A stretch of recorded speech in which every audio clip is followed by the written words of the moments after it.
কিয়ামতের মাঠে 7 শ্রেণীর মানুষকে ছায়া দিবেন। 7 শ্রেণী: 1, ন্যায়পরায়ণ বাদশা, যেটা এই বিশ্বে খুঁজে পাওয়াটা পূর্ণিমা চাঁদের মতো। 2, সেই যুবক যে তার পুরো যৌবনকাল আল্লাহর পথে ব্যয় করেছে।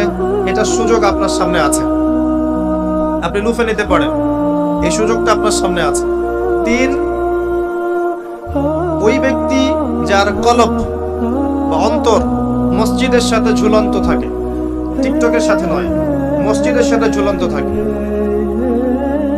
4, ওই যেই দুই ব্যক্তি পরস্পরকে শুধুমাত্র আল্লাহর জন্য ভালোবাসে। এখানে বয়ফ্রেন্ড গার্লফ্রেন্ড সম্পর্ক বোঝানো হয়নি, এই দুনিয়ার স্বার্থে জর্জরিত ভালোবাসার বাইরেও ডিভাইন একটা ভালোবাসা আছে, সেটা হচ্ছে আল্লাহর জন্য ভালোবাসা। আর যখন আপনি কাউকে আল্লাহর জন্য ভালোবাসবেন তখন আপনি কষ্ট পাবেন না ইনশাআল্লাহ।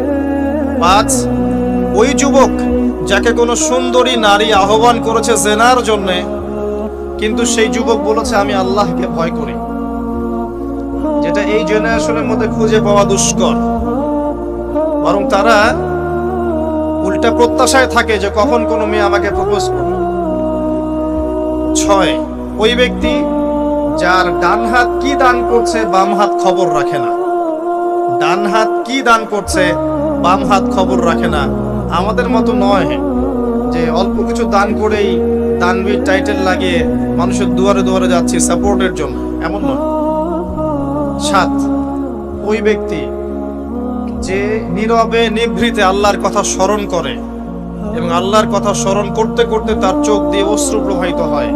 এই 7 শ্রেণীর মানুষকে আল্লাহ রাব্বুল আলামিন তার ওই আরশের ছায়ায় কিয়ামতের মাঠে ছায়া দিবেন ইনশাআল্লাহ তাআলা।